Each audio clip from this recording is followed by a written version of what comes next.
আমি এতিয়ালৈ কৰা নাই মোৰ ঘৰৰ বহুত প্ৰশ্ন আছে তাৰমানে এইবাৰ মই এটা ভাল পোৱালি এটা ভাল কৰিবলৈ বিয়া দিলোঁ আৰু এটা কষ্টৰে বহুতো চাকৰি দিলোঁ এইবোৰ সমস্যা কৰিলে মই আপোনাৰ নাম কৰিম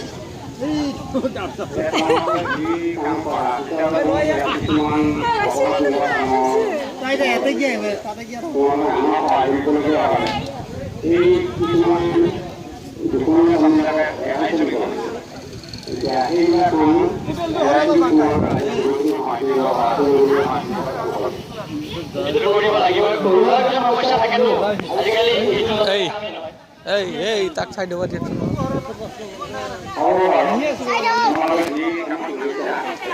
মাৰিব নোৱাৰো অ দাদা চাই দিব অলপ চাই দিব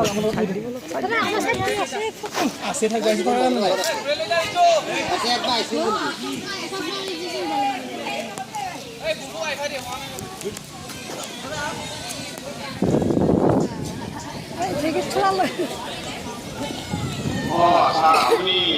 আপনি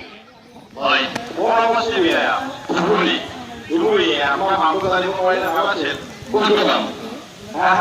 তাৰমানে মোৰ সকলো বস্তুৰে ভাগ আছে মোৰ খোৱাৰ ভাগ আছে পিন্ধাৰ ভাগ আছে মোৰ নামৰো ভাগ আছে মোৰ নাম তিনিটা হয় নেকি কি কি কওকচোন বাৰু যিহেতু মই বিজেপি পাৰ্টীৰ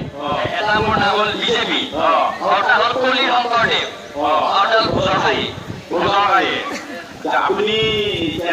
কি কাম কৰিম বুলি ভাবিছে কি মানে মোৰ ঘৰুৱা সমস্যা মৰাই নাই মোৰ ঘৰুৱা সমস্যাবোৰ মৰিলেই মই অন্য কাম কৰিম আৰু মোৰ যে আপোনালোকে বুজিলে বিজেপি মোৰ নাম মানে বিজেপি হ'ল বিশ্বজ্যোতি পাঠক আৰু কলি শংকৰদেৱ এইকাৰণে আমাৰ মহাপুৰুষ যে শংকৰদেৱ আছিল তেওঁতো এটা আকাৰ উকাৰ নৈ কবিতা লিখিছিল সেইদৰে ময়ো এটা কবিতা লিখিছোঁ আকাৰ উকাৰ নৈকে হয় নেকি কবিতাটো জানিব হেৰি শুনিব পাৰিলে গাব পাৰি কৰতল কমল মধুৰ বতল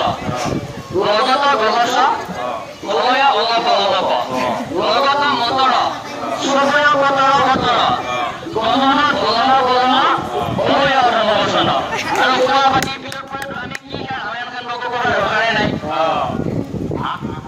কি ধুনীয়া বাপৰে বাপ বৰটো হেৰি হৈ গৈছে হয় মই মানে বৰ ভাল হৈছে এইবাৰ মানে আপুনি যে এটা হেৰি কবিতা ভৰালে মই একে ভাবিব পৰা নাই মই একে স্বৰ্গত থকা যেন পাইছোঁ ধন্যবাদ ঠিক আছে আপোনাৰ আমাৰ অনুৰোধ থাকিল আপুনি নতুনকৈ এভেইলেবল দিছে যেতিয়া ৰাইজৰ খুবই পিন্ধা যেন মোৰ চশমাটো কলাযোৰ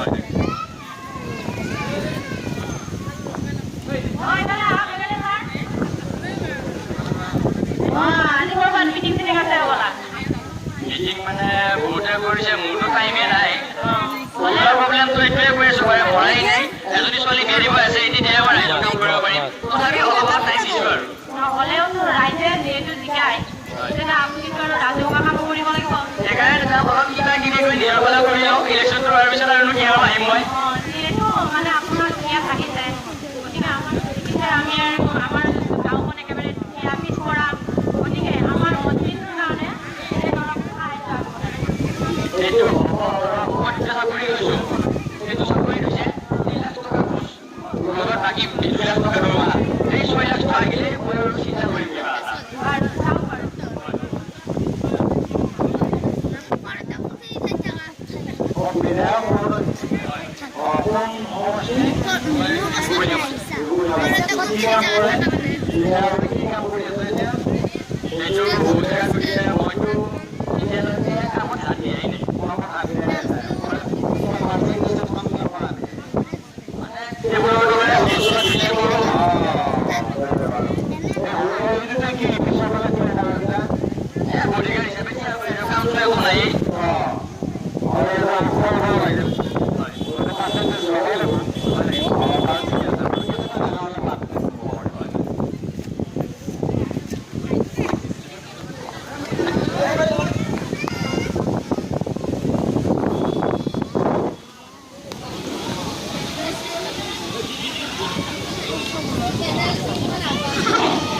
এইবাৰ প্ৰতিযোগী 11 নম্বৰ 11 নম্বৰ